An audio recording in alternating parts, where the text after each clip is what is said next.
Here's a question. When was the last time you took part in a hot ICO or DEX offering? And did you at all stop to think about all those people who invested before you? Those high-powered venture capitalists, those so-called accredited investors making millions. The truth is that these guys are likely to have got tokens at way better prices than the ones ever open to the general public.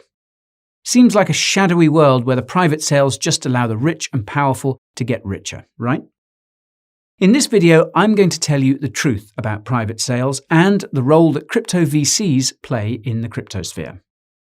I'll also be giving you the lowdown on how they operate and how to avoid those projects that could see VCs dumping tokens. Knowing this could help take your IDO and IEO research game to the next level and help you unearth those hidden gems. So this is something you don't want to miss.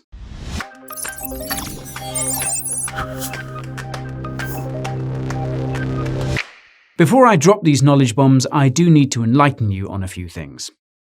I first showed up in the Church of Crypto many moons ago, and I've become somewhat of a crypto evangelist here on YouTube. However, I'm no false financial prophet. That is because, despite my passion for crypto, I am not a financial advisor. Everything in this church service is for educational and entertainment purposes only. Now, I would be much obliged if you could spread the good word. The name is Guy, your crypto guy, and over here at the Bureau, my team and I are on a quest to bring you the best crypto content on the tube. If that's a pilgrimage you want to join me on, you can grab that ticket right now by gently tapping that subscribe button and smashing that little bell. Do that and you'll be alerted whenever I release another video. One more thing, observe the useful timestamps below. Those are there for your convenience should you wish to skip ahead. However, I would encourage you to watch as much of this as you can. Are you ready to lift the veil on the murky world of private sales? Now, before I get started, I probably need to do a bit of groundwork and explain what venture capitalists, or VCs, actually are. If you know all about that, then you probably want to breeze ahead using those handy timestamps I just mentioned. In short, venture capitalists collect pooled investor capital from high-net-worth individuals and deploy it to fund early-stage crypto projects. In return, these crypto VCs usually secure tokens for their investors, or in some cases, equity. Essentially, the name of the game for crypto VCs is to find great projects, secure tokens at a great price, get those insane multiples for their investors, and take a cut of the profits. But here's the thing. Contrary to public opinion, most VCs don't look to fund crypto startups from the offset. Instead, many target projects that are at a stage of commercializing their idea. So essentially, the VC fund is providing capital to help projects pay for things like developers, user testing, UI, and UX. The truth is that most solid crypto projects launching via an IDO or IEO have been working for at least a year before selling any tokens to the public. But where did these projects get the funds to employ all those people on their teams? Well, that would most likely be through VC funding. Most people don't work for free after all. So, do VCs simply throw other people's money into crypto projects and get a cut of the profits for doing nothing? Well, not exactly. What many people don't appreciate is that many young crypto projects actually lack experience in getting additional finance, strategic planning, legal stuff, accounting, and recruitment. Essentially, the sort of thing that most budding tech nerds don't really want to concern themselves with. Additional finance might take the form of connections to top IEO platforms like the Binance Launchpad, and strategic planning could involve things like optimizing the project's tokenomics. Think of the strategic relationships that crypto VCs must have in the space and the value that a brand new project could enjoy from that network. That might be helpful with things like marketing, content distribution, or even getting preferential terms for that hot exchange listing. In short, those VCs basically provide capital, strategic insight, and their networks of connections to a project. That's all pretty valuable stuff, and is the reason why VCs generally get super preferential terms at private sale. After all, they are essentially taking on significantly more risk by investing earlier than the likes of you and me. And on top of that, they bring all that extra expertise too. So now that you have that brief overview of how VCs actually work in crypto, I want to move on and explain the mechanics behind the shadowy world of crypto private sales. Now, I don't want to sugarcoat this, but the reason why private sales are shrouded in so much mystery is that many shitcoins are not so keen to share the details of what happened behind closed doors. If you're doing shady stuff, then it's typically a bad strategy to talk about it. Another major issue is that most people don't know where to find the information for these private sales or know what to make of it if they do. That's resulted in many hodlers worrying about crypto VCs and private sale whales dumping on token holders. I'm sure many of you have seen these concerns raised in Telegram chats. Here's the deal. Most of these private sales have two main rounds. First, you have the initial seed round, where the most preferential token price is found. Next, you have a private sale round. That all happens before that IDO or IEO, which the general public can get involved in. So I bet you're wondering if there is a chance you could get involved in any of these private sale rounds and get into that hot project before the regular Joe. Well, I'm afraid the short answer is probably not. Some projects seem to open up these private sales to accredited investors willing to put up very high minimum investments, and most appear to operate on an invite-only basis. But who is invited? Well, a major player would be those crypto VCs. But that leads me on to a very important question. Are normal crypto speculators right to fear these evil VCs dumping their bags on them? Well, a good project to use as a case study here would be Mina Protocol, as they actually provided a plethora of publicly available information about their private sale rounds. So, what you need to know is that Mina sold around 75 million tokens to the public in April 2021 at a price of 25 cents per token. This represented around 28% of the available tokens. Now, this may sound like a lot of tokens until you realize that over 205 million tokens were sold at private sale. Naturally, with that many tokens being sold privately, it's got to be a concern that there will be a tsunami of sell pressure from these earlier investors, right? Well, here's the truth. Almost every private sale I've looked at, with publicly available information, has one thing in common. They all have vesting terms attached, which is a smart way of saying that investors get access to their tokens over time and not all in one go. This means that those private sale investors, like VCs, cannot just dump all their tokens on the market as soon as the project is listed on exchanges. Probably a smart idea for all concerned. Interestingly, Mina Protocol actually did 4 different funding rounds before their ICO, and that included a seed round in Q4 of 2017, where tokens were sold for 7 cents. Then a Series A in Q4 of 2018, with tokens being sold for an implied price of 15 cents. Then a strategic locked round in Q3 2020 at 15 cents a token, and finally, a strategic unlocked round priced at 25 cents a token. The first 3 rounds basically had a lockup period of 18 months attached after the ICO, with the strategic unlocked round being allocated to investors 40 days after the community sale. What that means is that these early backers simply didn't have access to their tokens for at least 40 days after the Mina ICO, and even then it was only those that took part in the strategic unlocked round that had access to all their tokens. Those with eagle eyes will realize that the strategic unlocked token price is exactly the same as the ICO price. So, why would any earlier backers want to have tokens locked up for 40 days when they could have got the tokens at the same price without these sort of restrictions? Well, the Mina ICO was capped at a $1,000 contribution, so I can only assume that the strategic unlocked tokens didn't have this restrictive cap. But here's the question: what happened after 40 days? Well, if you look at the backer unlock schedule, then it becomes apparent that the first month of unlock would see a huge spike in tokens being released to investors, which could potentially be dumped on the market. However, over the next 17 months, tokens for seed, Series A, and strategic locked investors would be released in equal portions on a monthly basis. That means that there won't be a sudden glut of tokens that could be dumped on exchanges, and instead, there is a smooth release of tokens over time to those that took part in the private sale. More technically, They are being released linearly. But what did all these unlocked tokens mean for the price of Mina? Well, honestly, it's hard to isolate private sale selling pressure from that of ICO investors. The reason why is that Mina was only publicly tradable on the 1st of June, more than 40 days after that community sale. So you had a situation where strategic unlocked investors had all their tokens, participants of other private sale rounds had a small portion of their stack, and ICO guys who had their entire allocation available to unload. Needless to say, when Mina eventually was listed on exchanges, boy did the price dump.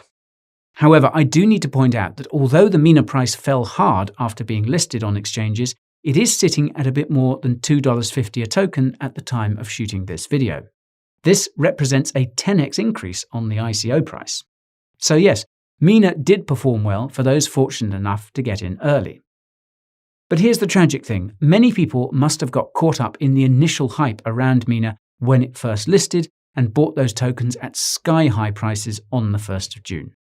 If only they had known the ICO price and the huge amount of private sale tokens that had already been unlocked. If people were armed with that sort of knowledge, then I doubt most of them would have touched Mina when it first started trading at such sky-high prices. Now, the lesson from this story is that private sale unlock schedules really do matter. It's something you should definitely look at before throwing your money into the latest and greatest altcoin you've heard about on the grapevine. With a project like Mina, the linear nature of that unlock schedule after the first month means that there are unlikely to be any further nasty surprises. Oh, and by the way, if you wanted to hear more about Mina, I've actually recently done a dedicated deep dive into the protocol. Feel free to hit that link in the top right-hand corner. Okay, so that's the example of Mina. But what's important to note is that not all projects have this linear vesting schedule, and that doesn't necessarily mean they should be disregarded. So let's explore that, shall we? The truth is that most projects have more bespoke vesting schedules. Many have defined points in time where a portion of those tokens are unlocked. Now, this could actually add another dimension to your portfolio management. The project I'll use in this example is Injective Protocol. Now, the first thing I want to draw your attention to is that Binance research reports usually break down key private and public sale metrics for crypto projects. So, if you want to take your token analysis game to the next level, then I certainly recommend you look to see if there is a Binance research report available for that crypto you're considering. Anyhow, Injective had only 2 private sale rounds. A seed round where 6 million tokens were sold at just 8 cents a token, and a private sale round which sold over 16.5 million tokens at 18 cents a pop. These Binance research reports also provide a pretty cool wagon wheel showing the crypto's supply distribution and what percentage of a token's supply distribution was sold at private sale and seed round. Now, my top tip would be to hover over the section that interests you, and you can see that percentage.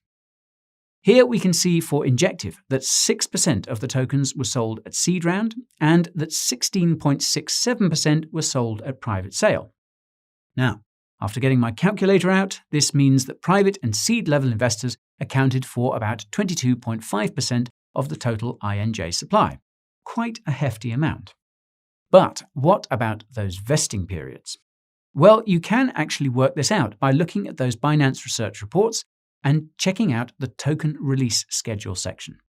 The light grey shows the token release schedule for seed round investors, and the dark grey shows the unlocks for private sale participants. Instantly, anyone can see that those release schedules are not linear and that each sale round has 3 unlock dates. What's interesting is that the private sale round front-runs the unlock period for the seed round by a month. The first big Injective unlock was in April 2021, with a third of the tokens in that sale round being available to investors. What's interesting is that the INJ price actually went up in this period. Now, yes, that was probably due to DeFi hype being all the rage back then. Or alternatively, Injective had some VC backers in that private sale round that had some pretty solid diamond hands. Anyhow, the point is that some projects have a few set dates for token unlocks for private sale investors. That sudden increase in supply is certainly something you want to be aware of ahead of time, as it potentially means there could be some increased selling pressure from early backers wanting to crystallize some gains. So yes, that is worth keeping an eye on, and it might even be wise to choose to get out of a certain cryptocurrency until that unlock event is in the rearview mirror. Now that you know the ins and outs of private sales, what to look out for, and how this may impact your portfolio, I want to address the elephant in the room. Are private sales fair? I'm honestly in two minds about this, and it is still a bit of a conundrum to me. With the likes of Mina Protocol, the guys that got in at 7 cents a token, 4 times cheaper than the ICO price, did so way back in 2017. That's basically 4 years of waiting. Also, 4 years ago, the project was obviously way less mature, had a higher chance of failure, and no certainty it would ever make it to market. Also, I'm sure that chaps like Coinbase Ventures have a plethora of connections in the space and hold some sway when it comes to that holy grail of a Coinbase listing. Oh, and for those who believe in the Coinbase effect, I've actually already done a video all about if your coin will be listed on Coinbase. So, if you're interested in that, then you'll want to click over here. My point is that I don't see there being a problem with the idea of the higher the risk, the higher the reward. I mean, it would be pretty harsh if a VC got the same token price for taking considerably more risk than those in later rounds. What I don't like about private sales is that they are, by their very nature, exclusionary. They give some privileged people access to tokens at a much better price than others. Now, inherently, that's quite unfair, particularly if that person isn't adding any additional value other than bringing money to the table, for example, a high net worth individual. Moreover, it's the nature of how accredited investors in the US are defined that makes it much more exclusive. Irrespective of whether you would be happy to take more risk in an earlier stage, you're not allowed to because you're not defined as an accredited investor. That classification is reserved for people who have over $200,000 in yearly income or $1 million in investable assets. So those people who are probably already quite well off. Now, this problem is not exclusive to crypto, by the way. It's a well-known inequity in traditional startup investing. Retail investors are excluded from backing early-stage projects on the grounds that they are more risky. Well, yes, they are more risky, but I think grown adults are capable of balancing risk and reward. At least, I hope so. Now, that's about all I have time for today. However, I do want to share a few closing thoughts. With so few people talking about it, it's not surprising that private sales and crypto VCs are so widely misunderstood in the cryptoverse.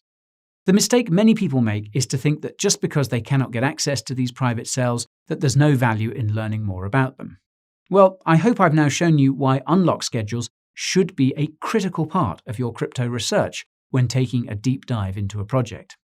Indeed, when I asked my friends if this was part of their screening process for projects, I was shocked to find out that none of them took it into consideration. So, now you can be smarter than they are and pop this feather in your crypto research cap. When it comes to those crypto VCs, the truth is the top ones manage billions of dollars in crypto assets for investors. Take Pantera Capital, for example. It turns out that they manage $3.2 billion in blockchain-related assets. That's a heck of a lot of money, and it's true that most people won't be able to afford the minimum $100,000 investment imposed by these VCs. However, the fact remains that they have so much capital that they do play a key role in those crypto markets and should certainly be taken into account. Another thing to think about is how some of these VCs attracted such huge amounts of funds in the first place and why so many accredited investors trust them with their money. Well, it's simple. The top VCs tend to outperform the market and generate what is known as alpha gains, essentially outperformance over a simple Bitcoin investment strategy. That outperformance for top VCs must be down to some very skilled crypto researchers who are able to pick the right projects. And that's actually an important point to consider. It helps to take a look at some of those projects that have got the backing of these prestigious VCs, as you can be certain deep research has been done. Now, that is a top little tip that I have for you, but I'm quite frankly running out of time to get into all the details to do it justice. That's why this video is the first of a two-part series.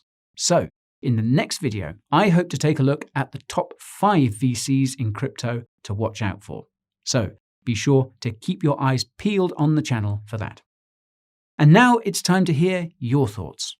What do you think of private sales? And have you got any questions for me? Fire them into the comments below. While you're tapping away and creating that insightful comment, I do need to tell you about my socials page. Now, I get impersonated regularly by scammers, and the way to catch them out is to hit that social link in the description to see my official Telegram, Twitter, and Instagram. Oh, and in these official accounts and pages, I have loads of content that you're just not getting here on YouTube. Info such as my daily trades, portfolio updates, and other hot coin tips. Link to all that is below. Finally, if you think this crypto chaplain is doing a good job preaching, then fire a donation by smacking that like button. Also, if you'd like to see more videos from me, then be sure to enlist in the Coin Bureau congregation by tapping that subscribe button and dinging that little bell. Peace be with you all.